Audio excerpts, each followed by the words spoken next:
नमस्कार दोस्तों, सीताराम बेड़ा यूट्यूब चैनल में आपका हार्दिक स्वागत। टेंसों की श्रृंखला में आज अपन पास्ट टेंस के तीसरे अनुभाग पास्ट परफेक्ट टेंस के बारे में अध्ययन करेंगे, जिसकी पहचान है मुख्य क्रिया के साथ चुका था, चुकी थी, चुके थे, या था, ई थी, ए थे आदि शब्दों का प्रयोग किया जाता है। और इस टेंस में कार्य भूतकाल में पूर्ण हो गए हैं। अब पास्ट परफेक्ट टेंस और पास्ट इंडेफिनिट टेंस दोनों में ही कार्य भूतकाल में पूर्ण हो गए हैं, लेकिन दोनों में मुख्य रूप से यह अंतर है कि पास्ट परफेक्ट टेंस में सभी कार्य पूर्ण हो गए हैं, लेकिन उसमें केवल एक कार्य पूर्ण होता है। यदि एक ही वाक्य में दो कार्य भूतकाल में पूर्ण हो और उनमें से एक कार्य दूसरे कार्य के पहले पूर्ण रूपेण समाप्त हो गया हो तो वहाँ पास्ट परफेक्ट टेंस का प्रयोग किया जाता है। यानी जहाँ केवल एक कार्य पूरा होता है वहाँ पास्ट इंडेफिनिट टेंस का प्रयोग करते हैं, और जहाँ दो कार्य में से एक कार्य दूसरे कार्य से पहले पूर्ण रूपेण समाप्त होता है वहाँ अपन पास्ट परफेक्ट टेंस का प्रयोग करते हैं। अब पास्ट परफेक्ट टेंस के अंतर्गत जो कार्य पहले समाप्त होता है उनमें अपन पास्ट परफेक्ट टेंस का प्रयोग करते हैं, यानी हैड प्लस मुख्य क्रिया की थर्ड फॉर्म।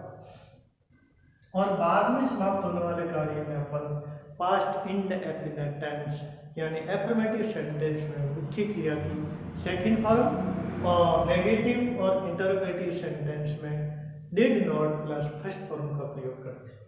अब इसमें दो टेंसों में अगर दोनों सेंटेंस बिफोर या व्हेन में से, बिफोर में पहले, व्हेन में से जब से जुड़े हुए हो, तो बिफोर से जो कार्य पहले समाप्त होता है उसमें पास्ट परफेक्ट टेंस का प्रयोग किया जाता है, और जो कार्य बाद में होता है उसमें पास्ट इंडेफिनिट टेंस का प्रयोग। और अगर हिंदी वाक्य में पहले आफ्टर का प्रयोग यानी बाद में का प्रयोग किया जाता है, तो जो कार्य बाद में पूर्ण होता है उसमें पास्ट इंडेफिनिट टेंस का प्रयोग करते हैं, और जो कार्य उससे बाद में पूरा होता है उसमें पास्ट परफेक्ट टेंस का प्रयोग करते हैं। अब अपन देखते हैं एफर्मेटिव सेंटेंस। एफर्मेटिव सेंटेंस वो सेंटेंस होते हैं जिनमें नहीं या प्रश्नवाचक शब्द का प्रयोग नहीं किया जाता, उसमें एफर्मेटिव सेंटेंस या साधारण वाक्य का फॉर्मूला या स्ट्रक्चर है। सबसे पहले सब्जेक्ट, उसके बाद हैड के बाद मुख्य क्रिया के थर्ड वर्ब, फिर ऑब्जेक्ट, फिर व्हेन या बिफोर। अगर पहले लिखा हुआ है तो बिफोर का प्रयोग करते हैं, और जब लिखा हुआ है तो व्हेन का प्रयोग करते हैं। दूसरे सेंटेंस का सब्जेक्ट और सेकंड फॉर्म। अब अपन जैसे उदाहरण देखते हैं कि ट्रेन आने से पहले मैं स्टेशन पहुंच चुका था, या इस प्रकार है कि मैं विद्यालय जा चुका था, तो वो तो है पास्ट इंडेफिनिट टेंस। और इसमें दो वाक्य हैं, ट्रेन आने से पहले मैं स्टेशन पहुंच चुका था। अब इनमें से देखो पहले कौन सा कार्य पूर्ण हुआ है। मैं स्टेशन पहुंच चुका था, ये कार्य पहले पूरा हुआ है, इसलिए मैं आई पहुंच चुका था। पहुंचना की फर्स्ट फॉर्म रीच, रीच की थर्ड फॉर्म रीच्ड, और helping verb had the station. I had reached the station before train आने से पहले बिफोर ट्रेन आने से द ट्रेन अराइव्ड। तो जो कार्य पहले पूरा होता है उसे प्रीवियस एक्शन कहते हैं, जो कार्य बाद में पूरा होता है सब्सिक्वेंट एक्शन कहते हैं। जो पहले हुआ प्रीवियस एक्शन, जो बाद में हुआ सब्सिक्वेंट एक्शन। डॉक्टर के आने से पहले मरीज मर गया था। डॉक्टर के आने से पहले मरीज मर गया था, तो पहले कौन सा कार्य हुआ? मरीज मर गया था, तो मरीज द पेशेंट मर गया था। मरना डाई, मरना की third form died. Head died before doctor के आने से, द बिफोर द डॉक्टर केम। जब मैं स्कूल पहुंचा घंटी बज चुकी थी। अब इसमें पहले कौन सा कार्य हुआ है? पहले घंटी बजी, फिर मैं विद्यालय पहुंचा, तो द बेल घंटी मिस, द बेल बज चुकी थी। बजना रिंग, रिंग रैंग रंग, थर्ड फॉर्म है रंग, तो द बेल हैड रंग। जब when I reached the school, मैं विद्यालय पहुंचा। जब वाक्य में जब और पहले हो तो जो कार्य पहले हुआ है उसका इंग्लिश ट्रांसलेशन पहले करना है, और जो कार्य बाद में हुआ है उसका इंग्लिश ट्रांसलेशन बाद में करना है, और दोनों वाक्यों के बीच में बिफोर और व्हेन का प्रयोग करना है। तो जब मैं स्कूल पहुंचा घंटी बज चुकी थी, द बेल हैड रंग when I reached the school. इसी प्रकार दूसरा वाक्य, उसके आने के बाद मैं गया था। तो बाद में कौन सा कार्य हुआ, मैं गया था, पहले कौन आया था, उसके वह पहले आ गया था, मैं बाद में गया था, तो बाद में कौन सा कार्य, मैं गया था, तो आई जाना, गो की सेकंड फॉर्म वेंट, तो मैं गया था, तो I went after he had gone. गाड़ी आने के बाद वह स्टेशन पहुंच चुका था, गाड़ी आने के बाद वह स्टेशन पहुंच चुका था, तो बाद में कौन सा कार्य हुआ, वह स्टेशन पहुंचा था, तो बाद में वह स्टेशन पहुंचा, तो वह ही पहुंचना, रीच की third form reached, he reached the station after the train had arrived. इसका मतलब है अगर सेंटेंस के बीच, इंग्लिश सेंटेंस के बीच में बिफोर और आफ्टर का प्रयोग हो, तो बिफोर के पहले और आफ्टर के बाद सेकंड फॉर्म, बिफोर के बाद और आफ्टर के पहले, यानी आफ्टर के बाद और बिफोर के पहले, आफ्टर का हिंदी अर्थ होता है बाद में, बिफोर का हिंदी अर्थ होता है पहले, तो इस चीज का ध्यान रखना है, आफ्टर के बाद और बिफोर के पहले हमेशा हैड प्लस थर्ड फॉर्म, और आफ्टर के पहले और बिफोर के बाद सेकंड फॉर्म, आफ्टर के पहले और बिफोर के बाद सेकंड फॉर्म का प्रयोग करना। अगर करेक्ट फॉर्म ऑफ वर्ब के वीडियो में आप अच्छी तरह से समझ चुके होंगे कि आफ्टर और बिफोर का प्रयोग अगर सेंटेंस में हो, तो अपन को आफ्टर के बाद हेड का प्रयोग करना है, आफ्टर के बाद पहले सेकंड फॉर्म का प्रयोग करना है, बिफोर के पहले हेड प्लस थर्ड फॉर्म का प्रयोग करना है, बिफोर के बाद में सेकंड फॉर्म का प्रयोग करना है। अब इसमें एक चीज का और ध्यान रखना है, यह विशेष रूप से आपके लिए टिप्पणी है कि पास्ट परफेक्ट टेंस का प्रयोग, पास्ट परफेक्ट टेंस का प्रयोग अपन प्रेजेंट परफेक्ट टेंस के पास्ट इक्विवेलेंट यानी समकालीन या समकक्ष भूतकाल के रूप में भी करते हैं। जैसे मैं 10 दिनों से बीमार था, तो से लगा हुआ है, तो आप इसको परफेक्ट कंटिन्यूअस टेंस मत मान लेना, क्योंकि ये प्रेजेंट परफेक्ट का पास्ट इक्विवेलेंट के वाक्य है कि मैं 10 दिनों से बीमार था, I had been ill for 10 days, I had been ill for 10 days। वह 20 वर्षों से शिक्षक था, वह 20 वर्षों से शिक्षक था, तो he had been a teacher for 20 years, he had been a teacher for 20 years।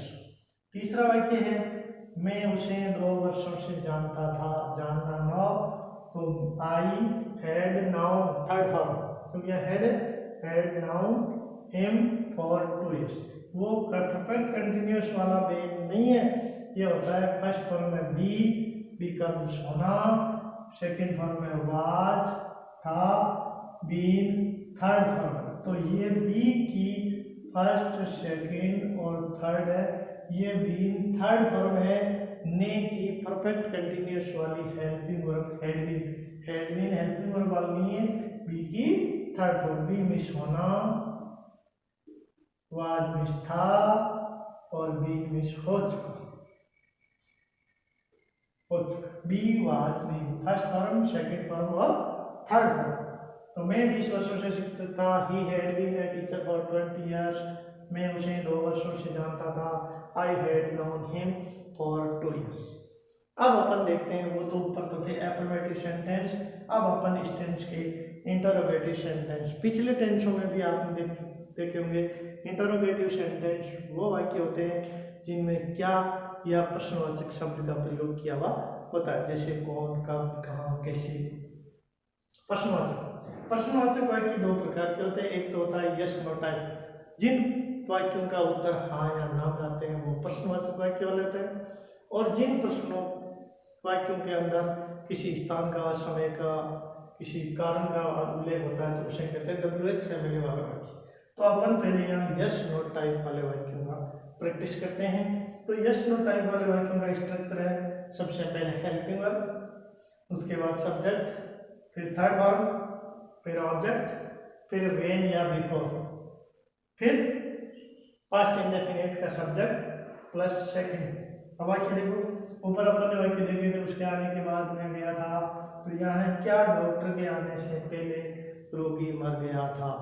क्या डॉक्टर के आने से पहले रोगी मर गया था, तो इसका उत्तर हाँ या ना में आ रहा है, इसलिए अपन को हेल्पिंग वर्ब का प्रयोग पहले करना है।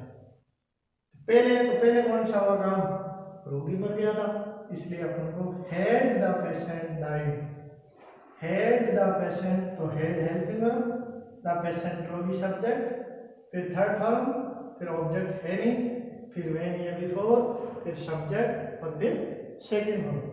Had the patient died before the doctor केम, क्या डॉक्टर के आने से पहले रोगी मर गया था। Had the patient died before the doctor, जब डॉक्टर आया तो क्या मरीज मर चुका था, तो अब इसमें प्रश्नवाचक है कि क्या रोगी मर चुका था, तो ये कार्य पहले हुआ, तो क्या इसमें है, तो सबसे पहले आएगा had the patient died, had the patient died when the doctor केम। जिसमें प्रश्न पूछा गया है उसकी हेल्पिंग वर्ब को वाक्य की शुरुआत में रख दो, प्रश्नवाचक वाक्य अपने आप बन जाएगा कि क्या रोगी मर चुका था, तो हैड द पेशेंट डाइड, बाकी का वाक्य जो का जो है व्हेन द डॉक्टर केम। क्या मेरे जाने के बाद, क्या मेरे जाने के बाद तुम्हें मेरी याद आई थी, तो प्रश्नवाचक शब्द है कि क्या मेरे जाने के बाद तुम्हें मेरी याद आई थी, तो डिड यू रिमेम्बर मी, मेरे जाने के बाद क्या तुम्हें मेरी याद आई थी, तो डिड यू रिमेम्बर मी, क्या तुम्हें मेरी याद आई थी। आफ्टर आई हैड गॉन, क्योंकि इसमें आफ्टर है, तो जो कार्य बाद में हुआ है उसको पहले लिखना है, तो डिड यू रिमेम्बर मी, यहाँ क्या पहले लगा था, रिमेम्बर की फर्स्ट फॉर्म का प्रयोग करना है। Did you remember me after I had gone, क्या मेरे पत्र लिखने के बाद पिताजी घर पहुंच चुके थे, तो इसमें है बाद में है, तो जो कार्य बाद में हुआ है उसको पहले लिखना है कि पिताजी घर पहुंच चुके थे, ये काम बाद में हुआ है, तो डिड फादर रीच, यहाँ में फर्स्ट फॉर्म है, did father reach home after I had written the letter, did father reach home after I had written the letter, तो प्रश्नवाचक वाक्य का जो सूचक है हेल्पिंग वर्ब है, तो वाक्य की शुरुआत में। अब देखना है अपन को WH फैमिली। WH फैमिली का मैंने पिछले वीडियो में भी बताया था कि व्हाट मिस क्या, व्हेन मिस कब, व्हाई मिस क्यों, वेयर मिस कहाँ, हु मिस किसको, तो इसमें उन्हें कहते हैं WH वर्ड्स। हाउ मिस कैसे, हाउ मेनी मिस कितने, हाउ मच मिस कितने, WH वर्ड, फिर head plus subject plus third form plus object plus when before plus subject plus second form, तो लास्ट में प्रश्नवाचक चिन्ह। अब अपन को देखना है, जैसे सूर्य अस्त होने के पहले तुम कहाँ पहुंच चुके थे, तुम कहाँ पहुंच चुके थे, यहाँ उत्तर हाँ या ना में नहीं होकर किसी स्थान के बारे में पूछा गया है, इसलिए ये वाक्य WH फैमिली का है। तो वेयर हैड यू रीच्ड, तुम कहाँ पहुंच चुके थे, तो कहाँ, where, you helping verb had, तो WH plus had plus subject लिखना है, तो where had you reached, where had you reached before the sunset, sunset मतलब सूर्यास्त, where had you reached before the sunset. दूसरा वाक्य है कि मेरे आने के बाद वह क्यों गया था, या कोई कारण रीजन है इसलिए क्यों गया था, तो why did he go, why did he go, वह क्यों गया था, इसकी इंग्लिश में बनाओ, why did he go after I had come, मेरे आने के बाद, आफ्टर आई हैड कम, तो जब बाद लिखा हुआ है तो जो बाद में कार्य हुआ है उसको पहले इंग्लिश ट्रांसलेशन करना है,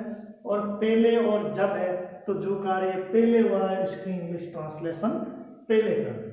अब देखो नेगेटिव सेंटेंस। नेगेटिव सेंटेंस नकारात्मक वाक्य वो होते हैं जिनमें वाक्य के अंतर्गत नहीं शब्द का प्रयोग किया जाता है, उन्हें कहते हैं नकारात्मक। और नकारात्मक वाक्य में स्ट्रक्चर के अंदर नॉट हमेशा हेल्पिंग वर्ब और मेन वर्ब के बीच में प्रयोग किया जाता है। चाहे कोई सा ही सेंटेंस, कोई सा ही टेंस हो, नेगेटिव सेंटेंस में नॉट हेल्पिंग वर्ब और मेन वर्ब के बीच में प्रयोग किया जाता है। जैसे subject plus head plus not plus third form plus object plus when before after plus subject plus second form. जैसे मेरे आने से पहले वह नहीं गया था, मेरे आने से पहले वह नहीं गया था, तो ही हैड नॉट गॉन। पहले का प्रयोग है तो पहले कौन सा कार्य है, वह नहीं गया था, तो he had not gone, he had not gone before I came, he had not gone before I came. तुम्हारे जाने के बाद, तो इसमें पहले है, इसमें बाद में, तो जिसमें पहले का है तो पहले कौन सा कार्य है उसका इंग्लिश ट्रांसलेशन पहले करना है, और जिसमें बाद में तो बाद में कौन सा कार्य है, मुकेश नहीं आया था, तो मुकेश डिड नॉट कम। इस बात का विशेष ध्यान रखना है, पहले में पहले कार्य की पहले अंग्रेजी बनानी है, बाद वाले में जो कार्य बाद में है उसकी इंग्लिश ट्रांसलेशन पहले बाद में करना। Mukesh did not come after you had gone, after you had gone. मैंने ऊपर भी बताया था कि बिफोर के पहले, आफ्टर के बाद में had plus third form, before के बाद में, आफ्टर के पहले डिड प्लस फर्स्ट फॉर्म या सेकंड फॉर्म का प्रयोग किया जाता है।